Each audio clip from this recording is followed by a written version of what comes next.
Paz de Cristo, hermanos y amigos, muy bienvenidos en este nuevo día. Esperamos que estén todos bien y nos da mucho gusto, mucha alegría de poder continuar nuestras reuniones. Glorifiquemos al Señor mientras llegan más hermanos, amigos. Demos gracias, Padre, y muchas gracias porque es un privilegio reunirnos nuevamente para gozarnos en tu presencia donde haya dos o tres. Y aquí estamos más de dos o tres. Estamos confiados, sabemos que tú eres Dios vivo, tu palabra es viva.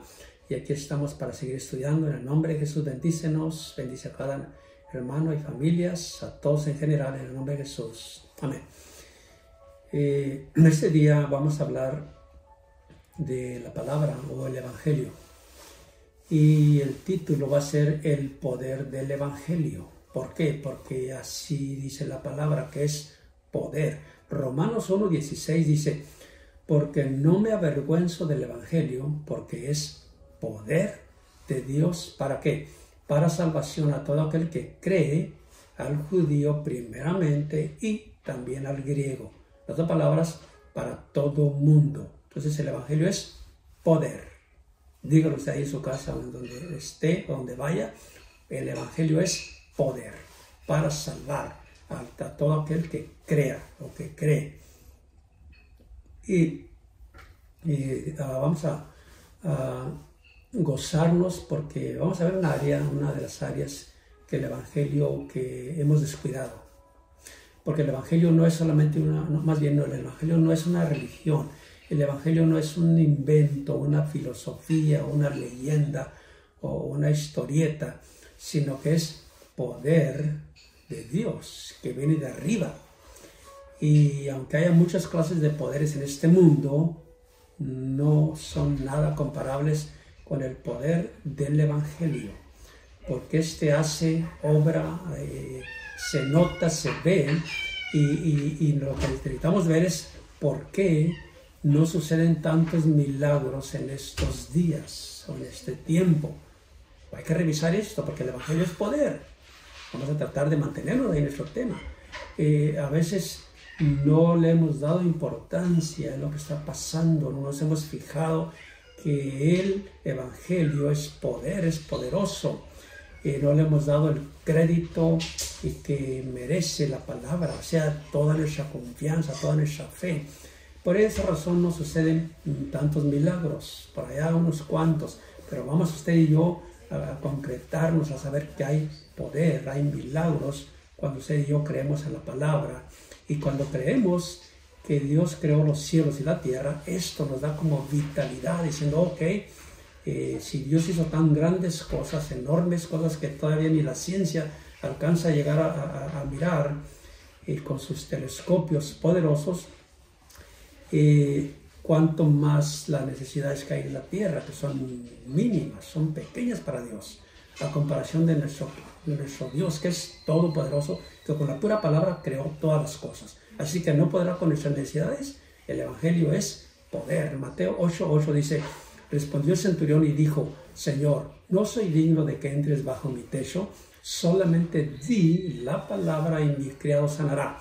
Este centurión, o este jefe de soldados, se dio cuenta que Cristo llegó a Capernaum y fue él a buscarlo porque era un hombre temeroso a Dios, y fue y le dijo, Señor, yo sé que tú tienes el poder. Mi criado está en casa enfermo, con dolores, sufriendo.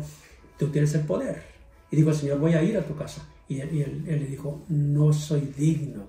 O sea, él estaba tan confiado en el poder que dijo, solamente con que digas la palabra, con eso va a ser suficiente. Así que, hermanos y amigos, confiemos en él, no importa la distancia, no importa lo crítico, lo difícil. Aquí había una distancia enorme. Ahorita vamos a ver todo este detalle. Aquí había enfermedad grave, pero el poder de Dios es sin igual. Inclusive, por ejemplo, si vemos a Pablo, por ejemplo, también, él escribiendo esta epístola donde leímos, Romanos 1:16, este fue un hombre, el escritor Pablo, un hombre de Dios que tenía poder. Y él mismo decía, el Evangelio es poder. Y él, aunque fue partícipe, antes de convertirse, fue partícipe de la muerte de muchos cristianos, pero un día Dios lo tocó, lo alcanzó, yendo a traer más cristianos. El Señor lo encontró y una luz resplandeciente lo detuvo. Y ahí es donde Pablo se humilla y le dice: Señor, ¿qué quieres que yo haga? Y Dios le envía, fíjese, Dios envía por su poder del Evangelio, envía la respuesta por alguien. Usted puede ir, yo puedo ir. Y aquí estamos transmitiendo de cierta forma para que alguien reciba ese poder del Evangelio. Hechos 8:3 dice: y Saulo asolaba la iglesia, o sea, la destruía, la estorbaba, la detenía. Y entrando casa por casa, arrastraba a hombres y a mujeres y los entregaba en la cárcel. Vea usted el trabajito de Pablo. Él estorbando a la iglesia, estando en contra de la iglesia, pero el Señor le encontró un día con el poder de la palabra, con el poder del Evangelio. Entonces, fue entonces Ananías, estoy leyendo el capítulo 9, versículos 17 y 18. Fue entonces Ananías y entró en la casa y poniendo sobre él las manos, o sea, sobre Saulo, dijo: hermano Saulo, el Señor Jesús que se te apareció en el camino por donde venías me ha enviado para que recibas la vista, para que estás ciego. Yo sé todo, ya me lo dijo el Señor. Entonces, cuando llega la palabra nos descubre, para que recibas esa vista, estás ciego, no ves que necesitas salvación, no ves que necesitas salir de esa crisis. Y luego aparte le dice: y que seas lleno del Espíritu Santo.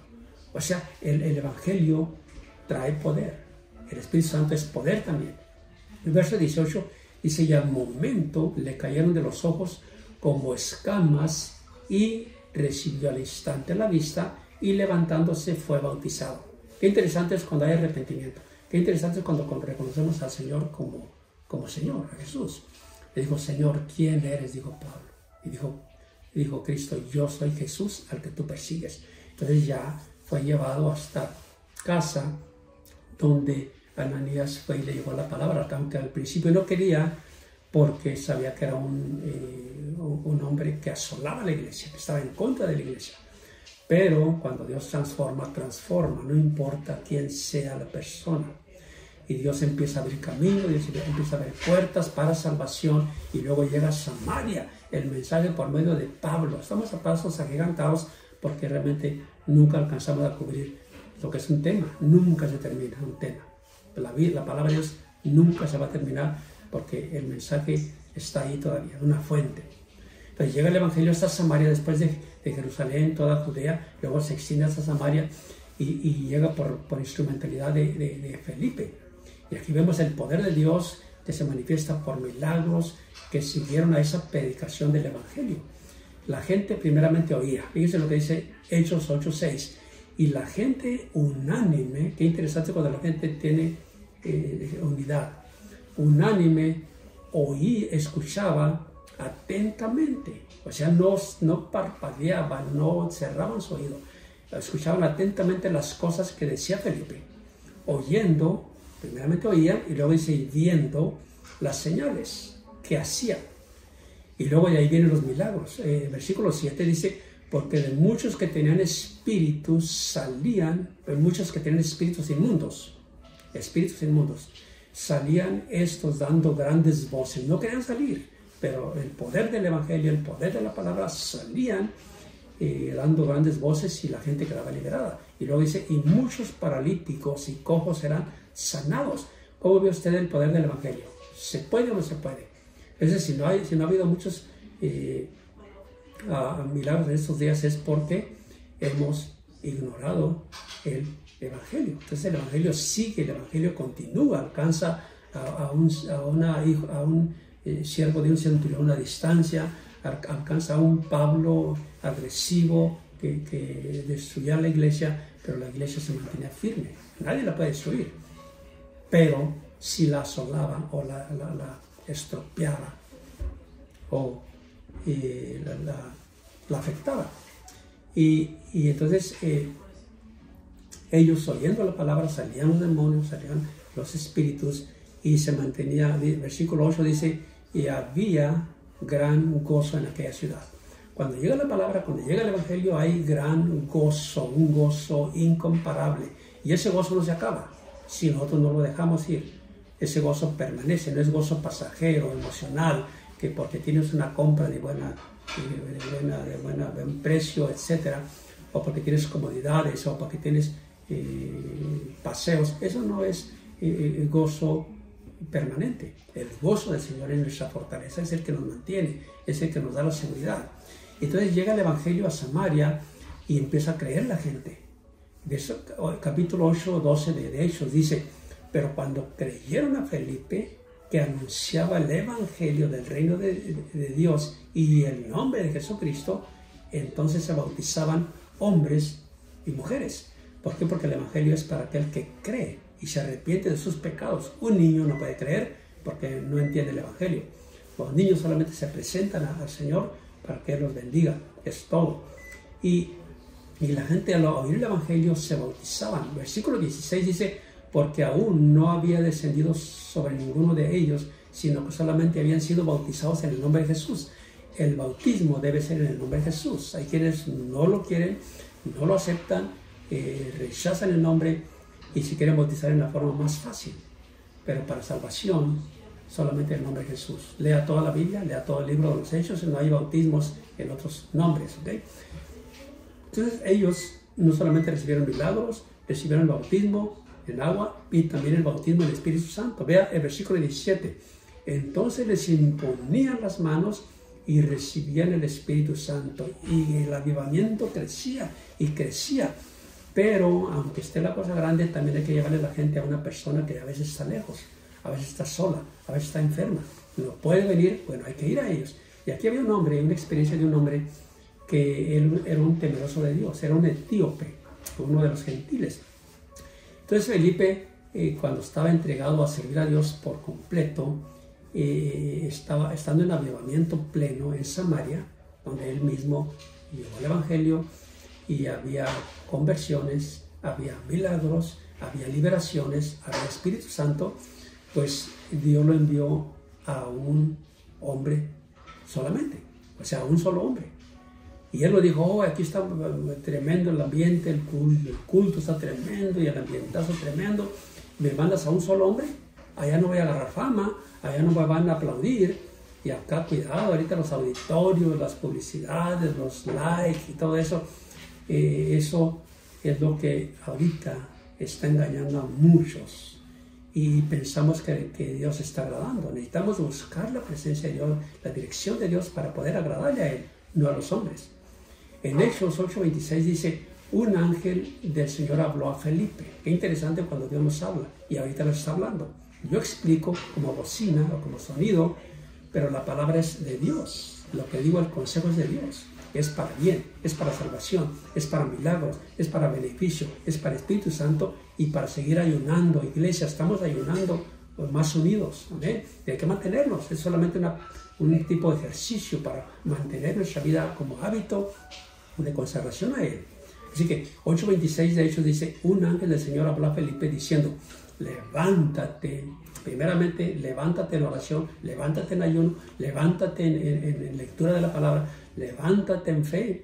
Y luego dice: levántate y ve. Hay que levantarnos, hermano. Hay hermanos que todavía no pueden levantarse. 4 años de pandemia y se sentaron y no pueden levantarse. Y ve hacia el sur. El Señor nos dice hacia dónde, aunque no nos guste. Ese camino no me gusta, iré para el sur. Y dice: por el camino que desciende de Jerusalén a Gaza. Ahora te vas para otro rumbo. De Jerusalén, del lugar de donde está el centro, las oficinas generales, podemos decirlo así, y desciende, donde está ahí la estructura del gobierno eclesiástico, donde está todo lo bonito, pues desciende, baja. Es necesario bajar, es necesario humillarnos. Y baja a Gaza. El camino que desciende de Jerusalén a Gaza. Esa Gaza que ahorita está en problemas porque ahí hay gente terrorista. Y entonces desciende de Jerusalén a ese lugar, el cual es desierto. Ahí no hay vida, no hay futuro, no hay esperanza, solamente hay calor, hay sed, hay escasez. Entonces ahí vete. El desierto es una prueba para usted y para mí. Debemos ser inteligentes de aprender que Dios nos está mandando y hay que ir. Entonces cuando Dios mira al hombre antes que él le conozca. Dios le va a revelar las cosas por medio del Evangelio, para que él las entienda. Así se lo reveló a Cornelio, así se lo reveló a Pablo, para que entendiera, mira, Dios está hablando. Entonces Dios lo encontró y le habló, así lo está encontrando a usted y a mí, y nos sigue hablando. Si usted está por primera vez, continúe. Entonces, fíjese bien lo interesante de este punto de la Felipe, que se cree que el etíope que fue bautizado por Felipe, se cree que había viajado hasta Jerusalén al menos 804 kilómetros, que equivaldría a unos 500 millas más o menos. Y él lo hacía para ir a adorar a Dios. Fíjese usted la distancia, para ir a adorar a Dios. Él iba decidido cuántos días pasaba caminando, no importa. Cuántos fríos, no importa. Cuánto calor, no importa. Cuánto desierto, no importa. Mucho desierto. Entonces Dios bendice el esfuerzo cuando la distancia no importa. Si usted y yo no nos preocupamos de la distancia, Dios nos va a bendecir. Porque hay que correr millas, hay que caminar, hay que llevar el mensaje, hay que ir para allá, para acá, para donde el Señor nos muestre, no nos resistamos. Entonces Felipe le ayudó a encontrar el camino al etíope. Hechos 8, 36 al 38 dice, y yendo por el camino llegaron a cierta agua. Y el etíope entendió también el mensaje, que él le llamó la atención el agua. Y dijo el eunuco, fíjese que no fue Felipe que le dijo, mira, aquí hay agua, ¿por qué no te bautizas? No, el eunuco, él mismo dijo, yo necesito. Entonces dijo el eunuco, aquí hay agua, ¿qué impide que yo sea bautizado? Felipe dijo, si crees de todo corazón, bien puedes. El requisito para bautizarse, crea. Si usted cree, ¿qué espera? Bautícese. Y respondiendo dijo, creo que Jesucristo es el Hijo de Dios. Y mandó parar el carro. Y descendieron ambos al agua, Felipe y el eunuco, y le bautizó. Y después de ahí usted puede seguir leyendo. Él siguió gozoso su camino, siguió contento, y Felipe se fue porque el Señor, el Espíritu lo arrebató, y ya siguió el eunuco, que iba ahora solo. No se daba cuenta que Felipe no estaba, pero él iba con gozo, porque el Espíritu de Dios iba con él, que la salvación iba con él, el poder del Evangelio iba con él. Así que el Evangelio no solamente es palabra, no solamente viene a salvar, viene a traer todo lo que necesitamos, milagros, maravillas, liberaciones, poder del Espíritu Santo, porque también el Espíritu Santo es poder de Dios. El Evangelio es poder de Dios. Lo que es de Dios, todo es poder. Todo lo que viene de Dios es poderoso. Así que si usted abre su corazón en este día, recibe a Cristo como su Salvador, le aseguro que va a seguir también como el eunuco gozoso su camino. Hermanos y amigos, sigamos orando, ayunando, porque hay mucha gente que hay que llevar el Evangelio, y el Evangelio no se lleva con palabras huecas, se lleva con poder, se lleva con convicción, se lleva con fe. Oremos y demos gracias y continuemos, hermanos. En el nombre de Jesús, gracias, Padre, porque tu palabra es poderosa. El Evangelio es poderoso para salvar, para liberar, para sanar, para hacer milagros, para solucionar problemas, para ayudar en donde hay flaquezas. En cualquier situación, tu palabra es poder. Gracias por esta enseñanza. Ayúdanos a practicarla, a confiar, para ver esos milagros y maravillas que tú tienes para nosotros. Sobre todo ver salvación, ver bautismos con el Espíritu Santo. Y ayúdanos a continuar por esa palabra poderosa en el nombre de Jesús. Amén. Hermanos, qué gozo haberlos visto, qué gusto. Y sigamos orando, sigamos ayunando. Si usted no lo ha hecho, únase con nosotros, ayune con nosotros, y Dios va a hacer grandes maravillas. Dios le bendiga en el nombre de Jesús.